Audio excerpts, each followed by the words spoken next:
So good afternoon, everyone. Can you all hear me? So welcome. This is a great opportunity for me to talk about things that I'm very passionate about. Let me give you a little bit about my background so you know where I'm coming from. I've been at UC Riverside since 1979. I've been teaching medical students since 1979. I teach the microbiology, both the bacteria and viruses, for second-year medical students. We've had a long-standing relationship with UCLA. This is how we started, with a 2+2 program. But this year, we opened up our first class for our 4-year medical school at UC Riverside. I've been involved with admissions for about 25 years, been chair of admissions for about 10 years. I'm currently Dean of Student Affairs, which runs admissions process on the Riverside campus. I'm also responsible for Student Affairs, which controls everything that students do once they arrive in medical school. I've also been responsible for all outreach programs, reaching out to K through 12 and high school communities. We have support for communities on campus, and I run a post-bac program. So from that experience, I'm trying to tell you what I think is important to become a successful applicant to medical school. And my goals are clear. I'm going to review the major criteria that's evaluated by admissions committees. It includes academics, extracurricular activities, clinical experience, interview process. I want to highlight strategies on how to make your application showcase those strengths. And then I'm going to discuss some ideas on how you might improve in those areas where you feel perhaps not as well prepared as you'd like to be. Let's start with admission prerequisites. The first thing you need to know is that you do not have to be a science major.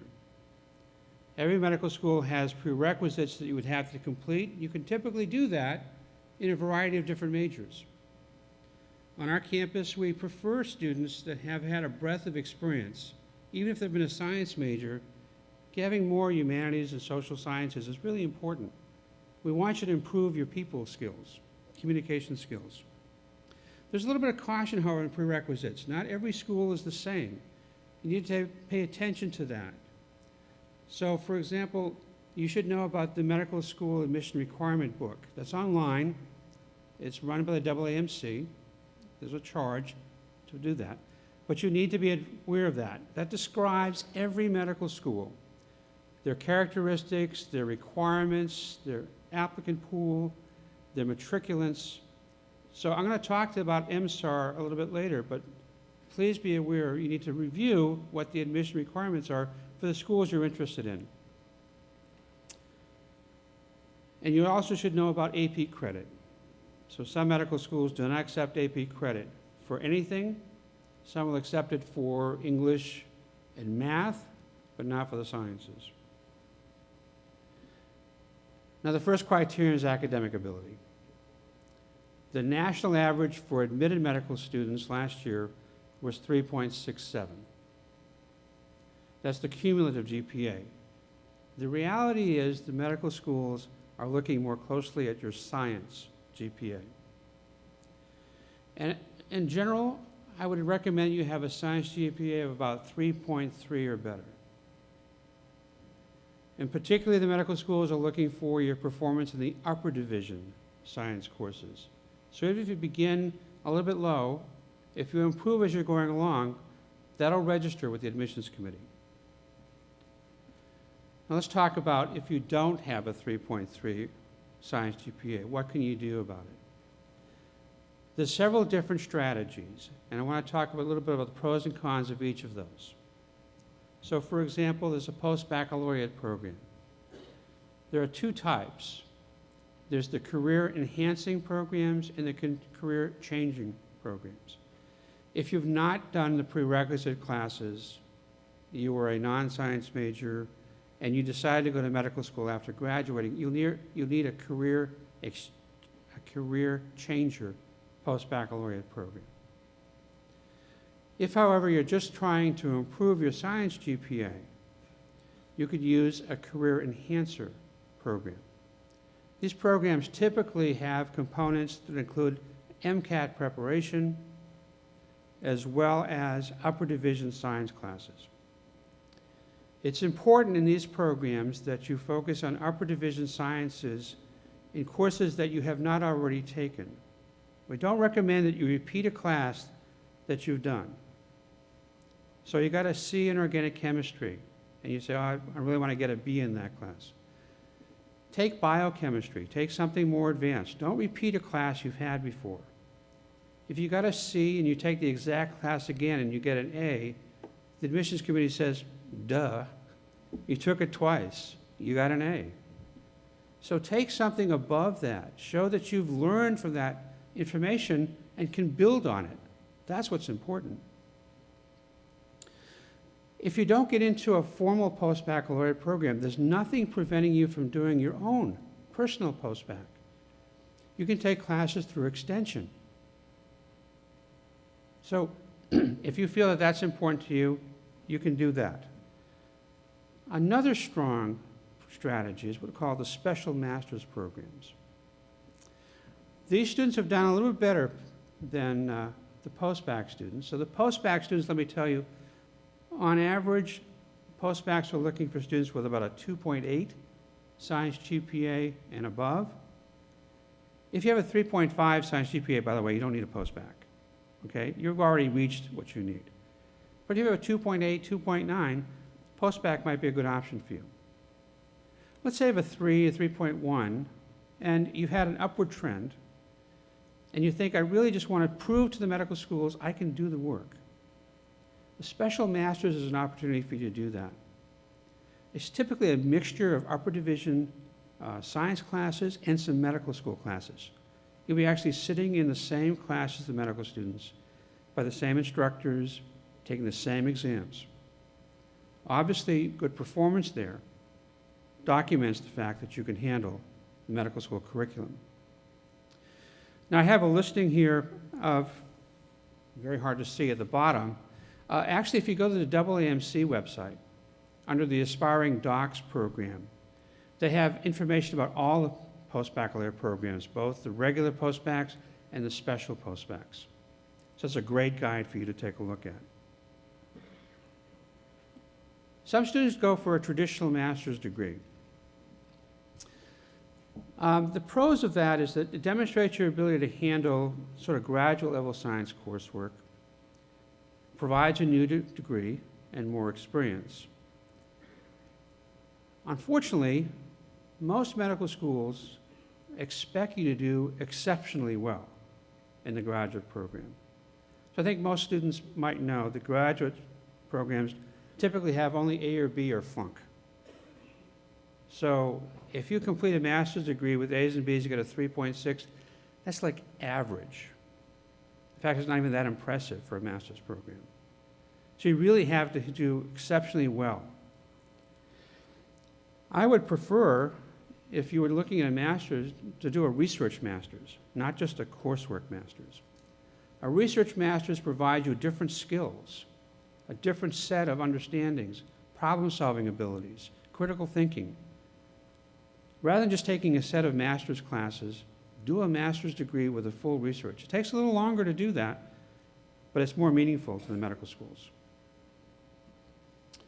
The last strategy is doing another degree, another allied health degree, MPH, for example, or other non-science majors.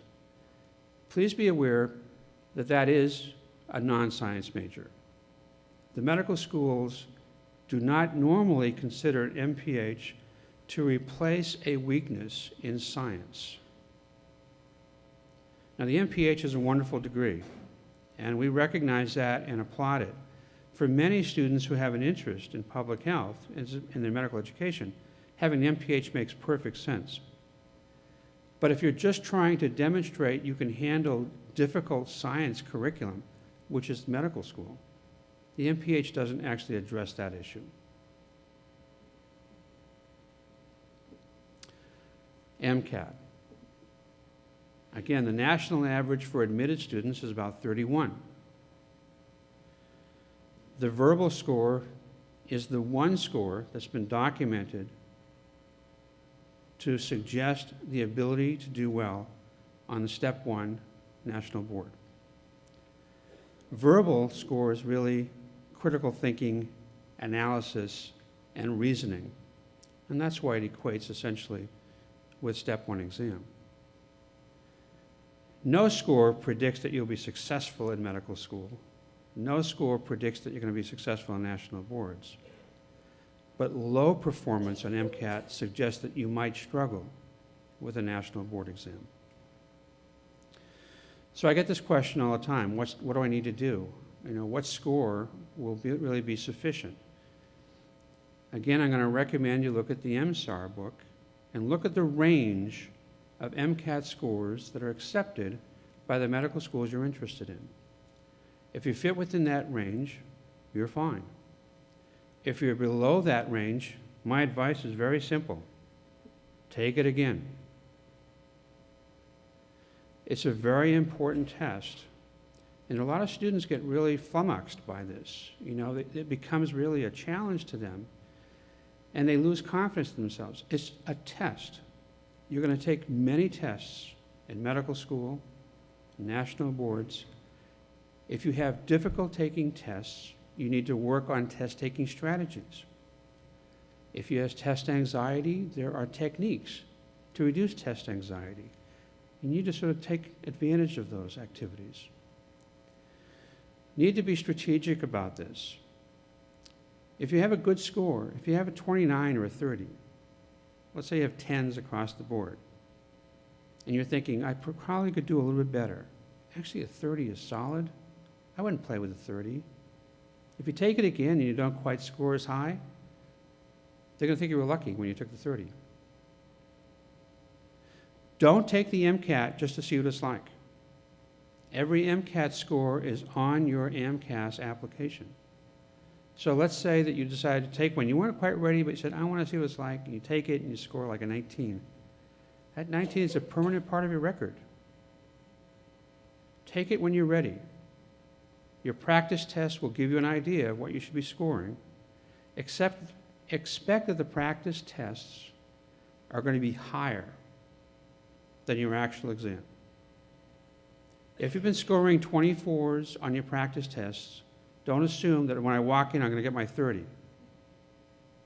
Assume it's going to be lower than that. So really focus on the practice test and get help to be successful at the MCAT. Let's talk about the application a little bit. How many of you have already completed an application or been through the application process and filled one out? Great, I'm catching you at a good time. So the application process, one of the first things it does is biographical information. And you have an opportunity here if you've come from a disadvantaged background. Okay, this is self-reported disadvantaged background. Let me read to you what it says here. If you have been socially, economically disadvantaged from an early age, you resided in a low-income community, or experienced enduring family and or societal hardship that significantly compromised your educational opportunities, you should mark disadvantaged. You'll then have some space to describe that disadvantage in more detail. Now, why is that important? Many medical schools will have separate admissions committees that look for disadvantaged applicants and review their files individually. So if this applies to you and it's real, then fill that box out and complete it properly. One of the biggest sections of the application is the experience section. You'll have 15 possible experiences that you can describe. And these experiences could be in community service, could be in clinical experience, could be employment, could be clubs, could be hobbies, sports. Any of these could qualify as one of these 15 experiences. For each experience, you're going to have an opportunity to write about that experience. So 12 of the 15, you'll have about 700 characters. That's just a short paragraph, essentially, to describe the experience. But for 3 of these, you will call those your most meaningful experiences. You'll have almost twice as much space to write about what you've done. Please be careful and take time to do this properly. These meaningful experiences are the first things that the committee looks for in reviewing the application.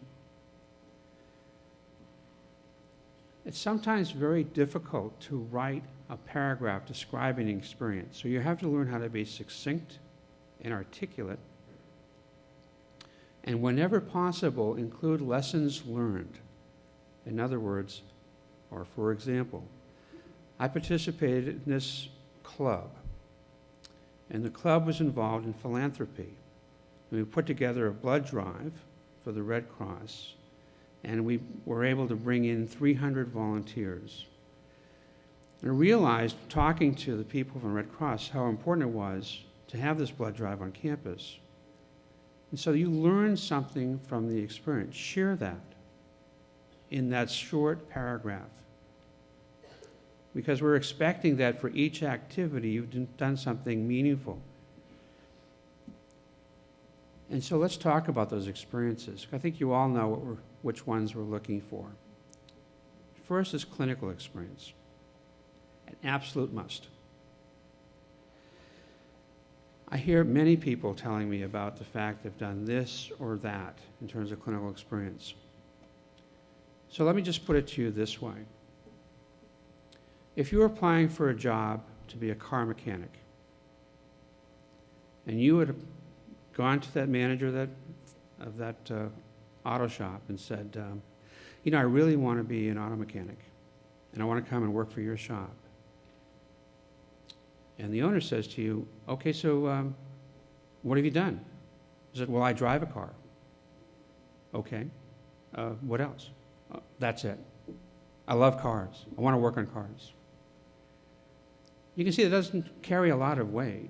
I mean, as opposed to the next individual who walks into the store and says, oh yeah, I've been working in cars for 10 years. I take apart the carburetor, gap the pistons, change my oil, rotate my tires. Who do you think is going to get the job? Yeah. So, you want to be a doctor. How have you evaluated whether or not this is really the career for you? So here's what you need to do. You need to invest your time in actually seeing and working with patients. Now you're going to tell me that's very hard to do. It is very hard to do. It's not so hard to find somebody to shadow, a family physician or someone you can shadow. And that's a good activity, but that's not like getting your hands messy. There are lots of activities that you can do that give you more bedside experience. Work closely with the nursing staff. Go work in a nursing home. Be a scribe. Work for a community clinic. You'll get experience that way. Hospice. If you really want to know what being a physician is like, you have to work with the patients. It's very nice to shadow, but I don't think that's sufficient. You want to invest enough time in that clinical experience that if at all possible, you can get a letter of recommendation from a physician or a health professional that speaks about your character traits that are appropriate for becoming a physician. Second thing is community service. It's more important for some medical schools than others, but every medical school likes community service. Be aware of the mission statement for each medical school. At UC Riverside, we value community service highly. We expect it. And almost every medical applicant has community service. They've been part of a blood drive, or they've gone to a health fair, or they've worked at a soup kitchen. What I think is critical in regards to community service is a significant investment of time and effort. Don't choose 5 different types of activities. Choose a couple that you think are really important, that you value, that speaks to you. If you want to work with medically underserved communities, do that. Do it as an undergrad.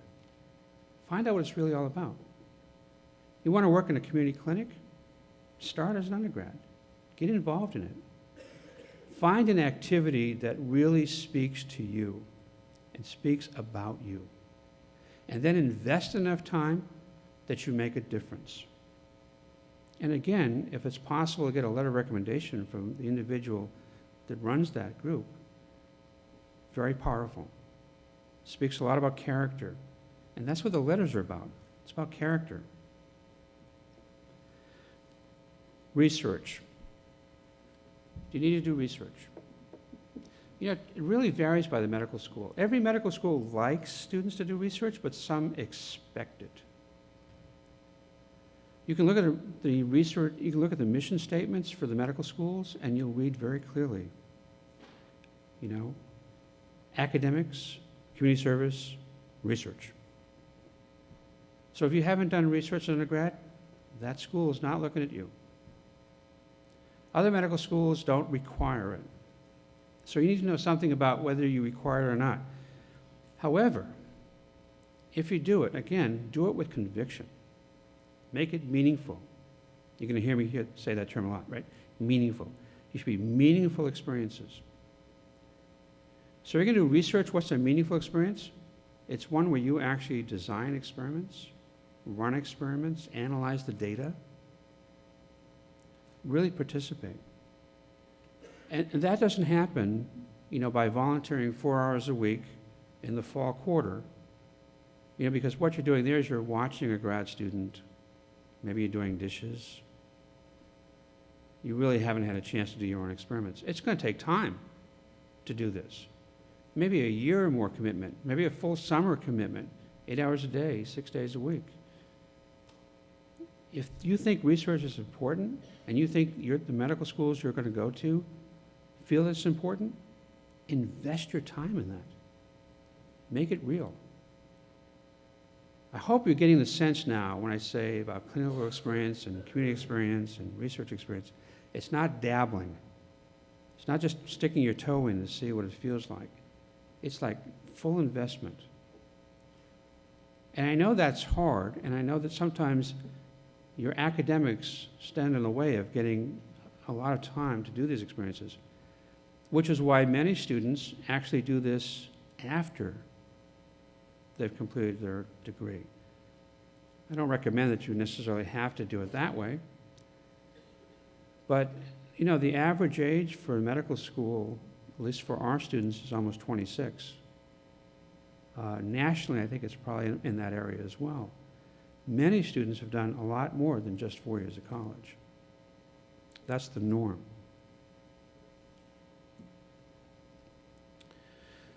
So you got 15 activities and you've sort of wandered through 10. You could sort of identify closely and you're thinking, I don't want to leave 5 blank.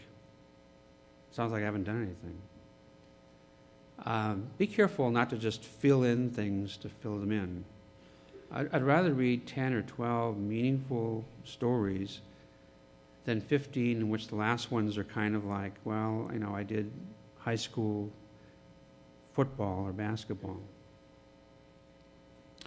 But you might like sports, you might like hobbies, you might play musical instruments, whatever. If you want to include that, that's perfectly fine. Add that as like your last 1 or 2. But explain why that's important to you. What you've gotten out of those experiences, why you do it. Because again, we're just trying to learn more about who you are as a person. The more you share, the more we understand. But it's also very critical to understand that when we read a file and we read about activities, we're evaluating what you're doing, what you've done. And that's more powerful to us than what you say you will do. So again, you know, applicants are very smart. You're all very smart. You're going to read my mission statement. It says, I want to work with underserved communities. And boom, your personal statement has, I want to work with underserved communities. I want to open a free clinic. I want to devote half my time to medical care for those who are underserved. And I said, that's great. So when have you done this before? Where in your background have you got this experience? Why do you think this is important to you?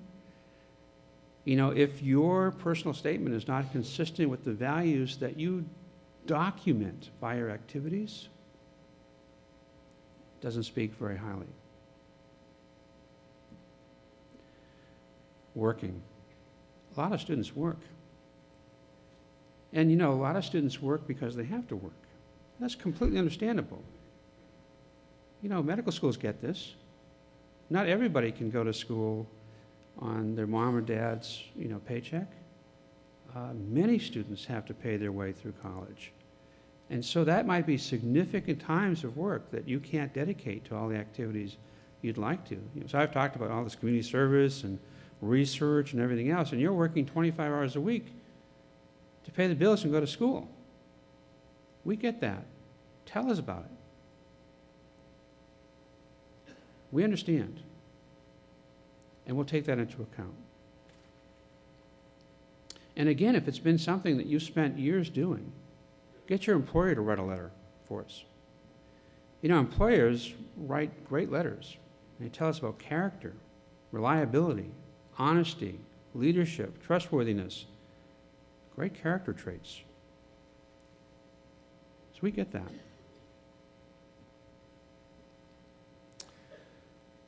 Secondary applications. So the MCAS I've just talked about, and there's a few more pieces of the MCAS I'll come back to in a moment, but you're also going to get, hopefully, a secondary application from the schools that you're interested in. So the MCAS application, which is the centralized service, that's a generic application. The secondary is typically one which is uniquely identified from a school to ask questions specific for their school. So this is very important. You should know that many schools, particularly the privates, will send a secondary to every applicant. Whereas some schools, all of the University of California schools, for example, pre-screen before a secondary is sent. And secondaries are probably sent to about 40 to 60% of those who apply to the University of California schools. That's true for us as well. And that's because there's money involved in the second phase. You're going to send a check to the school with the secondary application. This is revenue. However, the UCs, UC Riverside included, feels that it's unfair to send a secondary to an applicant who really is not qualified for our programs. Why have them pay $75 to $100 to get an immediate rejection letter from us? Simply not fair. So we're going to send it to those we think are appropriate to learn more about who you are and how you fit our school. Please take time to do the secondary properly. This is not just a simple minor thing. There's lots of essays and specific questions we ask that pertain to our school. And so we value your responses there. In fact, it's going to make the difference between whether or not you get an invitation for an interview or not. So take your time and do a good job with our essays. And please be careful about cut and pasting, because once in a while we get cut and paste that say something like, and in conclusion, I'm really excited about going to UC San Francisco. Sending it to UC Riverside. Gee, imagine my surprise thinking, does this person even know that they're applying to Riverside at this point? So please be careful. I mean, cut and paste is wonderful, but we've written questions which are specific for our school. Take the time to do a good job with that. It's really important. And I've just sort of stated all this in detail here. How about letters of reference? So most schools expect at least 3. Most will accept up to 5. These are very important in telling us more about who you are from hopefully an unbiased resource. Okay, so actually we prefer not to have letters from your neighbor where you babysat when you were 12 years old, telling us how sweet a girl or young man you are. We're looking for letters that really talk about your character. Something you've done that was meaningful, and they got a chance to learn about you as a person. Now, most medical schools will require you to have at least 1 science professor letter. Some will even ask for 2. And we know this is hard. because in some large universities, you don't get that close to the science professors who give you one class, in comparison to perhaps the history major where you have 3 classes with the same professor. Unfortunately, it's the requirement. So do the best you can. Go to office hours, find a faculty member who will champion you, and, spend some time there. So really be thoughtful about whom you select. And we're also cognizant about those that you have not selected. So we wonder, the student spent 2 years working in Dr. Smith's laboratory and explained that this is their most meaningful experience. And we're wondering, why doesn't Dr. Smith have a letter? There's some sort of inconsistency here that bothers us, troubles us. So choose carefully who you get letters from, and be cognizant that we're also looking at those perhaps that you haven't gotten a letter from, that we're wondering why we didn't receive a letter from that person. Some of you have seen this material before. The AAMC group on admissions a couple years ago put together these, what they call core competencies. Things like integrity and ethics, and reliability and dependability. We feel those are core values. Every applicant should have that. I mean, this is just part of your makeup. If you're not honest or ethical, dependable or reliable, I wouldn't want you to do anything in the medical field. Capacity for improvement, resilience and adaptability. This is what we think is important when you face the challenges of becoming a medical student and being a physician. And then things like service orientation and social interpersonal skills, cultural competence, oral communication, teamwork, all great qualities that we think are important for you to become a good physician. Now, I list these here only to represent the fact that the way that we learn about these values is often from your letters of reference. And so choosing the appropriate people to help describe that for us is very important. How about the personal statement? You'll have an opportunity to write essentially a 1-page personal statement. And students agonize and struggle over this. And it's actually quite difficult to write about yourself. But here's a couple of guidelines. You should write about what's special, unique, distinctive, and impressive about you or your story. And in fact, I'm going to just basically stop instead of reading all these others and basically just focus on that one point, which is your personal statement needs to tell your story. Why, in the very simplest words, do you believe you should become a physician? What in your experiences in your life have made you consider this option? What has confirmed it for you because of your exploration of the career? And what sets you apart from others? And really, it is your personal story. So you can do a lot of homework on personal statements. You can go on a variety of websites and read about what others write.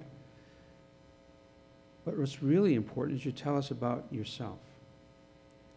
And it's only a true story about you that resonates and makes sense.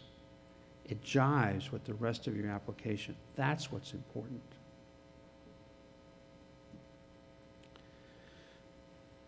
Here's another piece of strong advice. Choose your medical schools wisely. And again, I refer to the medical school admission requirement online resource to sort of identify different medical schools and what their requirements are, what the qualities of the students they select are, what's their average GPA, average MCAT, what kind of programs do they run, what hospitals they work with, And then, after doing that, I recommend that you apply to about a dozen schools. Not 25, not 30, or more. And students do apply, sometimes to more than that. Pick about 12. If you actually qualify for the fee assistance program, I think they give you 14 free, so go ahead and do 14. But only pick a couple of what I call dream schools. You've looked at the metrics for the school of interest, and your GPA is not near the range. And so it would take a miracle, literally, to get you into that medical school. But that's been your heart's desire since you were 3 to go to the school. Go ahead and apply. You won't be happy if you don't apply to the dream school.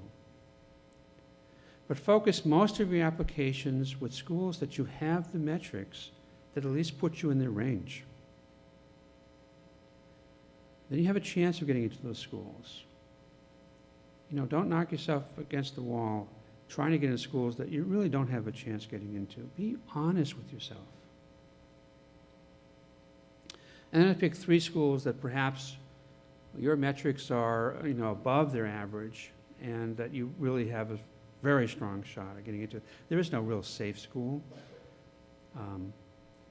But if you're strategizing properly, you're looking at the right mix of dream, competitive, and safe schools.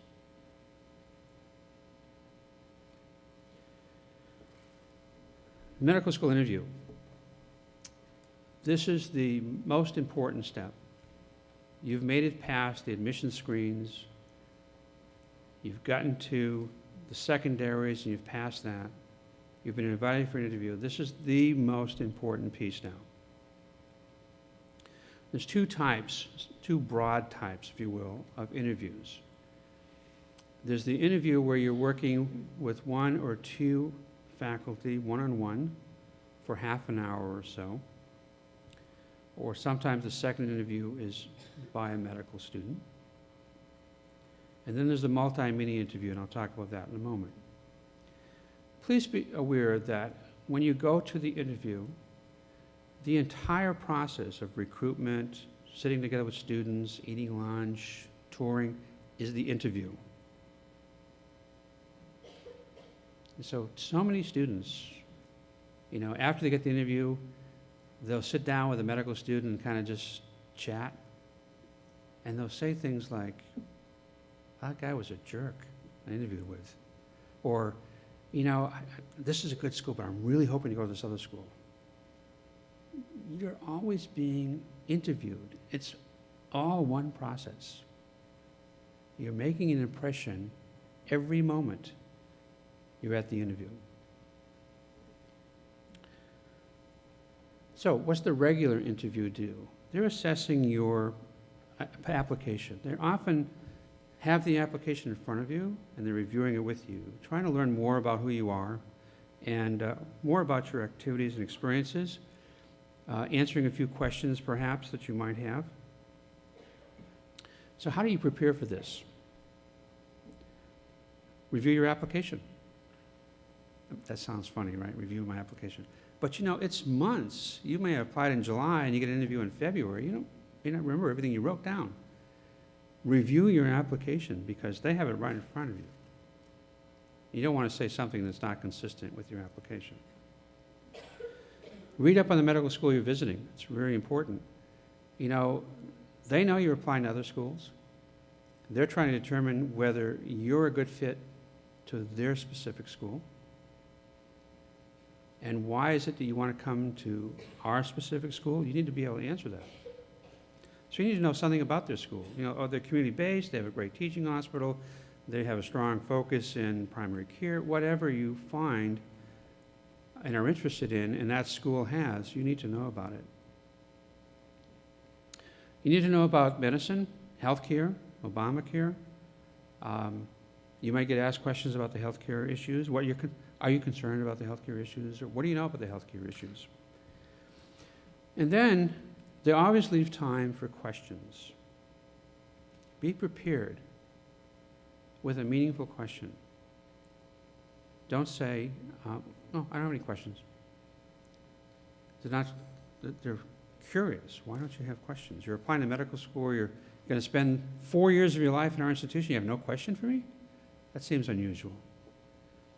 Also, just don't have a make-up question, so what do you do? Type of question. There are all kinds of things that you probably want to know that may not be as clear. You may want to know more about the curriculum. You want to know more about research opportunities or community service opportunities. Do you have a student-run health clinic? Ask questions that make sense to you. Now, the MMI is a little bit different. There'll be anywhere from 8 to 10 short interviews, we call stations. Each station will have a prompt, a little scenario, saying, statement. You have 2 minutes to sort of review that, and then you have an 8-minute interview. And after that, you'll go to the next station, do the same thing, 2 minutes to read a prompt, 8-minute interview, and then again.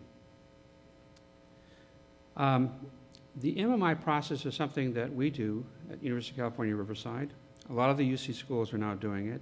It's becoming more popular. The reason we like it, very simply, is that we get a chance to really know more about you by asking specific questions that you need to address and talk about.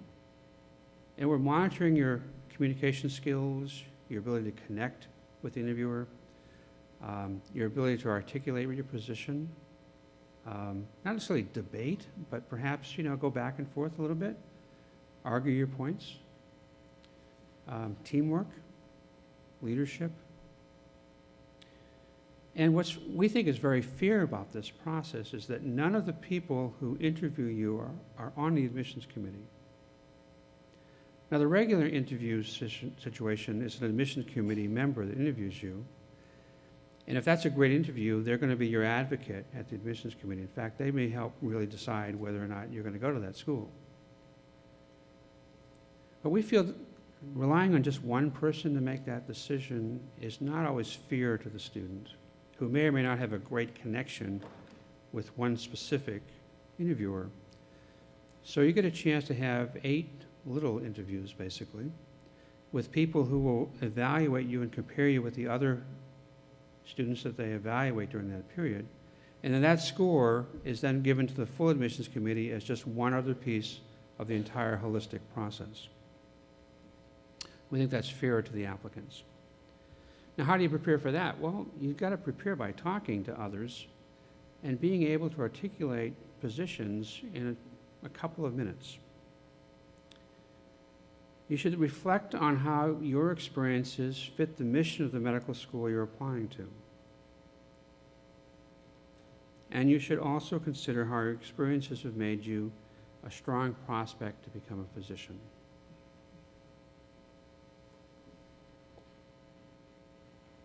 I want to leave you with a few last lines. There is no perfect successful applicant. There's no perfect blueprint for you as an applicant to medical school. Medical students come in all kinds of categories: traditional, non-traditional, four-year college, coming from a community college and transferring to a four-year institution, somebody who did career changer, post-bacs, did a variety of experiences after college. But most of them are articulate and personable, demonstrate compassion and understanding, have a good understanding of the medical profession, exhibit leadership and teamwork skills, and are highly motivated. So I'm going to leave you now with some tips. First one is, as long as you're on a campus, take advantage of the resources available to you on the campus. Many have a health professions advising center, or if not, a career center that will talk about the health professions. There's counseling centers that may help you with test anxiety and test strategies.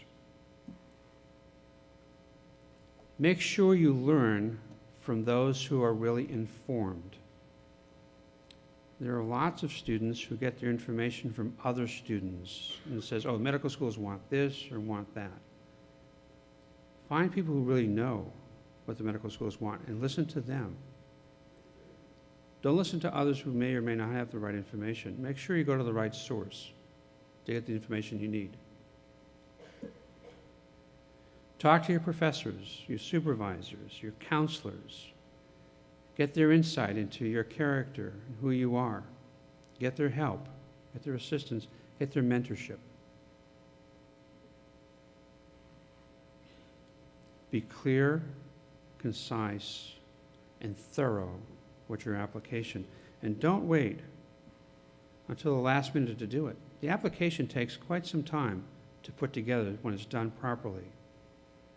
You're going to invest perhaps a month of time on and off to put together all the pieces for your application.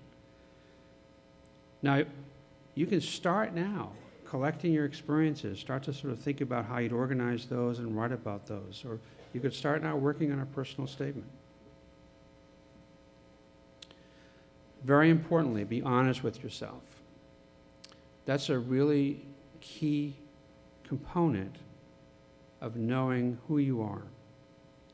And evaluating who you are is critical to understanding whether you're ready to apply.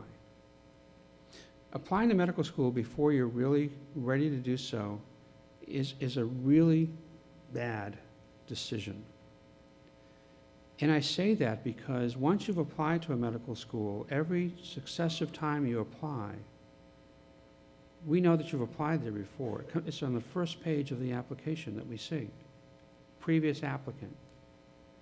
If you're a previous applicant and we turned you down before, it's going to take something special for us to consider you the second time. And we only allow 2 application cycles for our medical school. I think that's probably true for most medical schools. So applying 3, 4, 5 times, that's not going to work. So apply when you're ready and get advice before applying. If you're not sure, talk to a health counselor. Don't be afraid to challenge yourself. I spent a good part of today talking to you about meaningful experiences.